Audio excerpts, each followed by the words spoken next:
Assalamualaikum warahmatullahi wabarakatuh.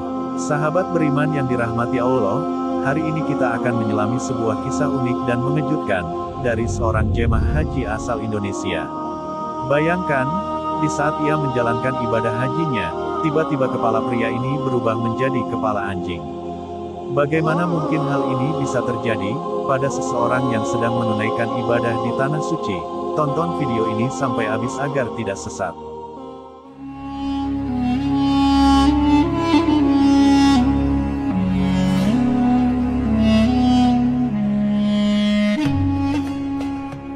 Matahari bersinar terik di kota Mekah, seakan membakar segala yang disentuhnya. Di tengah hiruk pikuk jemaah haji, seorang pria asal Indonesia, bernama Haji Dharma, berdiri dengan penuh hikmat. Ia telah melalui rangkaian ibadah dengan tekun, meyakini bahwa pengampunan atas dosa-dosanya sudah dekat.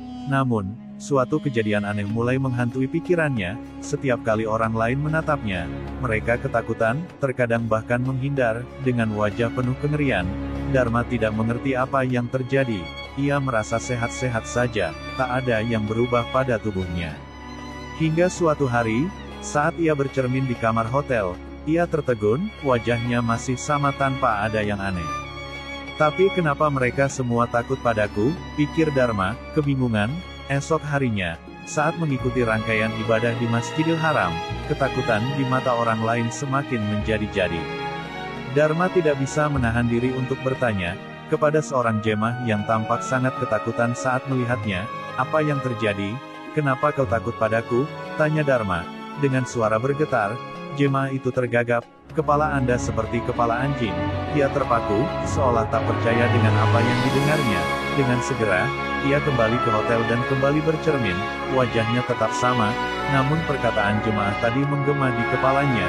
Malam itu, Dharma tidak bisa tidur, ia terus bertanya-tanya, apa yang sebenarnya terjadi, hingga akhirnya, ia teringat sesuatu yang telah lama ia kubur dalam-dalam. Di kampung halamannya, Dharma adalah seorang penjual daging yang sukses.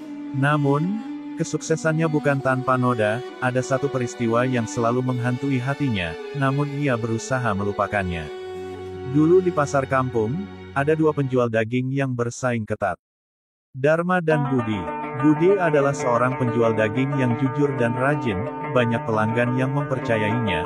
Namun, Dharma dengan ambisinya yang besar, merasa terancam. Ia ingin mendominasi pasar dan mendapatkan semua pelanggan. Pada suatu malam yang gelap, Dharma merancang rencana busuk. Ia menyelinap ke toko Budi dan menaruh beberapa potongan daging anjing di antara tumpukan daging sapi milik Budi. Esok harinya, Inspektur Kesehatan datang melakukan pemeriksaan rutin. Ketika daging anjing ditemukan di toko Budi, semua orang terkejut dan marah.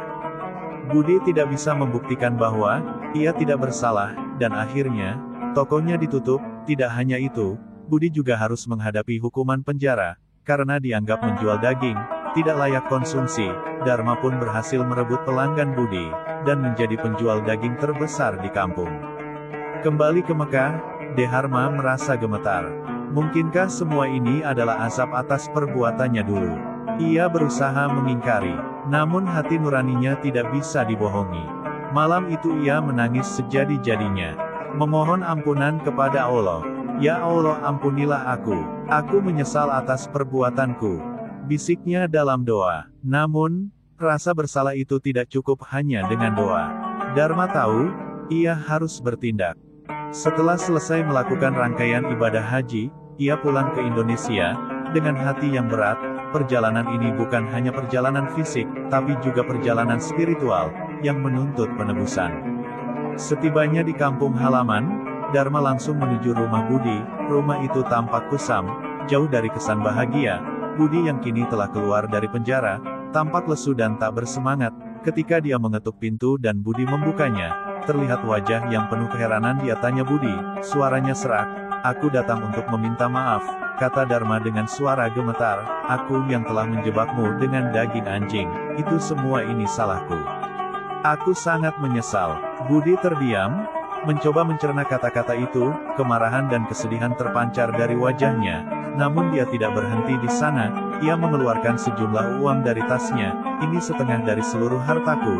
Gunakanlah untuk memulai kembali usaha dagingmu. Aku juga akan mengakui kesalahanku." kepada semua orang.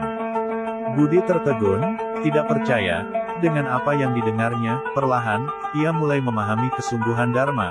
Meski rasa sakit dan pengkhianatan masih ada, Budi melihat ketulusan dalam mata Dharma. Dharma, apa yang kau lakukan padaku adalah kejam, tapi aku menghargai keberanianmu untuk mengakui kesalahanmu dan mencoba menebusnya. Aku akan menerima bantuanmu, tapi luka ini butuh waktu untuk sembuh, kata Budi. Dharma mengangguk, air mata mengalir di pipinya. Aku mengerti Budi, aku hanya berharap bisa memperbaiki kesalahanku dan mendapatkan pengampunan dari Allah dan darimu. Kabar pengakuan Dharma tersebar di kampung, banyak yang terkejut, namun juga banyak yang memuji keberaniannya. Budi pun kembali membuka toko dagingnya. Sementara itu, Dharma menjalani kehidupan dengan kesadaran akan kesalahan masa lalunya, dan berusaha menjadi pribadi yang lebih baik. Hari-hari berlalu, dan meski rasa bersalah masih sering menghantui Dharma, merasa beban di pundaknya mulai berkurang. Ia tahu jalan penebusan masih panjang, namun ia siap untuk menjalani setiap langkahnya dengan penuh ketulusan. Kemudian suatu malam, setelah berbulan-bulan hidup dalam penebusan, Dharma bermimpi. Dalam mimpinya, ia melihat dirinya sendiri di sebuah padang luas yang dipenuhi cahaya. Wajahnya yang dulunya terlihat seperti kepala anjing di mata orang lain, kini berseri-seri memancarkan kedamaian dan ketenangan. Ini adalah tanda pengampunan dari Allah, suara lembut terdengar dalam mimpinya. Dharma tersentak bangun, keringat dingin membasahi wajahnya, namun ada ketenangan yang baru dalam hatinya, seolah beban yang selama ini menghimpitnya perlahan menghilang. Dharma melanjutkan usahanya berjualan daging. Meski dagangannya tidak seramai dulu, banyak pelanggan yang memilih toko Budi karena merasa lebih nyaman dan percaya. Namun Dharma tidak lagi merasa tertekan oleh persaingan itu. Ia menerima keadaan dengan lapang dada dan bersyukur atas setiap pelanggan yang datang. Keberkahan terasa dalam setiap potongan daging yang ia jual. Pendapatannya mungkin tidak sebesar dulu, tapi hati Dharma lebih tenang dan hidupnya lebih damai. Ia merasa berkah dan ketenangan yang ia dapatkan jauh lebih berharga daripada uang dan kesuksesan semu. Semoga cerita ini membawa hikmah yang mendalam bagi kita semua, mendorong kita untuk selalu hidup dalam kejujuran dan menyadari bahwa setiap tindakan kita memiliki konsekuensi. Jadilah manusia yang berintegritas dan senantiasa menghindari perilaku yang dapat mendatangkan asap kepada diri sendiri dan orang lain. Terima kasih telah menonton. Wassalamualaikum warahmatullahi wabarakatuh.